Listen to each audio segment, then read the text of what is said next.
আজকে আপনি নাগরিক ইশতেহার আমাদের সামনে উত্থাপন করা হয়েছে, এর থেকে অনেক ভালো ভালো ইশতেহার আমরা পেয়েছি বিভিন্ন রাজনৈতিক দল থেকে। আরে গত 17 বছর যারা রাষ্ট্র পরিচালনা করেছিল বা স্বৈরাচার হয়েছিল, তাদের যে ইশতেহার ছিল দিন বদলের কর্মসূচি, একটা অসাধারণ কর্মসূচি ছিল, কিন্তু জনগণ তো প্রতারিত হয়েছে, তারা এর ধারে কাছেও ছিল না। তখনও তো অনেক চাপ দেওয়া হয়েছিল যে প্রত্যেকদিন উঠে আমাদের দেখতে হবে যে কতটুকু তাদের প্রতিশ্রুতি বা কর্মসূচি বাস্তবায়িত হচ্ছে, তারা সঠিক পথে আছে কিনা, কিন্তু আমরা তো কেউ আটকাতে পারলাম না। সুতরাং বিষয়টা হচ্ছে রাজনৈতিক দলগুলোর যদি সংস্কার না হয়, আমি মনে করি রাষ্ট্র সংস্কার করা সম্ভব না। আগে নিজেদের আত্মশুদ্ধি হওয়া প্রয়োজন। সুব্রত, আপনাকে আমি একটা প্রশ্ন করি। যেহেতু আপনি সরকারের সাথে ঐক্যমত্য কমিশনের আলোচনার ভিতরেও তো ছিলেন, তো সরকারের পক্ষ থেকে এত সংস্কার কমিশন হলো, রাজনৈতিক দলের সংস্কার কমিশন কেন হলো না? সেটা তো প্রশ্ন তুলেছি আমরা। এবং আপনি প্রশ্ন তুললে হবে না, উত্তর দেন না। সেটা আমরা তো রাজনৈতিক দলগুলোর কাছে প্রত্যাশা করি যে আগে নিজেদের সংস্কার করা প্রয়োজন। আমাদের রাজনৈতিক দল আর এখানে মঞ্জু ভাই বলতেছেন আপনারা স্বপ্রণোদিত ভাবে নিজের দলে সংস্কার করেছেন কিনা। সেটা তো এই প্রশ্নগুলো ঠিক হচ্ছে না বেয়াদবি হচ্ছে? তো আপনারা তালি না দিলে তো আমি বুঝলাম না বেয়াদবি করতেছেন নাকি।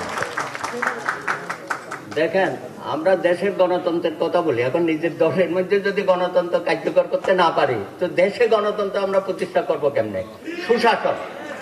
সুশাসন এটা তো প্রত্যেক সময় আমরা বলে আসতেছি। আইনের শাসন, আমরা তো এগুলো তো উল্টো পথে চলেছে। আমরা দেখেছি শাসনের আইন, যে আইনগুলো করলে পরে জনগণেরকে শাসন করা যায়, একচ্ছত্র ক্ষমতা নেওয়া যায়, সেই আইনগুলো করেছে। আমাদের মধ্যে অনেক বিচারিতা আছে।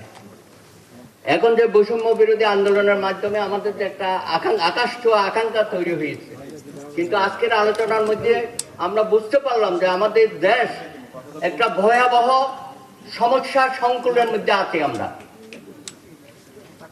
এত জঞ্জাল প্রতিটা ক্ষেত্রে, এই জঞ্জাল থেকে বের হওয়ার জন্য আমরা মনে করি আমাদের জাতীয় ঐক্যের প্রয়োজন। এই এখন যে বর্তমান ক্ষমতায় আছেন অন্তর্বর্তীকালীন, সেই ঐক্যমতের ভিত্তিতে হবে না, কারণ তারাও আমাদের সাথে প্রতারণা করেছে। এতগুলো ঐক্যমতের কমিশন করেছে, গতকাল টিআইবির ইফতেখারুজ্জামান বলেছে, ধরে ধরে বলেছে, শেষ পর্যন্ত হা এবং না ভোটের মধ্যে 4টা দফা দিয়ে দিয়েছে। আর বাকিগুলো কোথায় গেল? এতগুলো কমিশন এতদিন খেটে দেবপ্রিয় সাহেবের নেতৃত্বে যেটা কমিশনে চলে, সেটা তো ইয়েতে চলে, অন্ধকারে চলে গেছে, ডিপ ফ্রিজে চলে গেছে। এখানে গণমাধ্যম কমিশনের চেয়ারম্যান ছিলেন, তিনিও হতাশার কথা বলেছেন। টিআইবির যিনি চেয়ারম্যান ছিলেন, তিনিও বলেছে কিছুই করতে পারলাম না। পুলিশ কমিশনের কথা বলেছে, একটা স্বাধীন কমিশন হবে পুলিশ। এরকম কেন হলো? মানে আমরাই তো পাচ্ছি না, আমরা নাগরিকরা তো অভিভাবে সচেতন হয়ে এগিয়ে আসি নাই। আমরা অনেকটা আবেগপূর্ণ, আমরা অনেক ঘটনা ঘটাই। এই 60-এর দশকের যার কথা বললাম অধ্যাপক রহমান সোহান, তারা 60-এর দশকে তারাও তো অনেক ধরনের কাজ করেছে। তখন ভবিষ্যৎ রাষ্ট্রটা কিভাবে চলতে হবে, চালাতে হবে, কিন্তু আমরাও তো বারবার করেছি না। 90-এ তো আমরা করলাম পরমত সহিষ্ণুতা, এই কথাগুলো তো আমরা তখন শুরু করলাম, নতুন করে আবার শিখলাম রাষ্ট্রবিজ্ঞানীদের মতো, কিন্তু আমরা তো পারলাম না সেটা। আমাদের মধ্যে এখনো সমাজে হিংসা বিদ্বেষ এটা রয়ে গেছে। আমি মনে করি শুধুমাত্র একটা নির্বাচনের মধ্য দিয়ে আমরা পুরো রাষ্ট্র কাঠামোটা পরিবর্তন করতে পারবো না। আমাদের আকাঙ্ক্ষা আছে, প্রত্যাশা এবং প্রাপ্তির অনেক বিরাট ফারাক থেকে যাবে। সুতরাং আমাদের সকলে মিলে যেটা বলা হচ্ছে অংশগ্রহণমূলক গণতন্ত্র, অংশগ্রহণমূলক রাষ্ট্র পরিচালনা, আজকে যে শ্রেণী পেশার লোকজন এখানে আমরা আসছি, সকলেরই প্রয়োজন আছে। শুধুমাত্র একটি দলকে ভোটের মাধ্যমে ক্ষমতায় বসিয়ে দিয়ে আমরা আমাদের দায়িত্ব পালন করে শেষ করা হবে না, কারণ বিগত দিনে এটা হয় নাই, আমাদের কারণেই হয় নাই।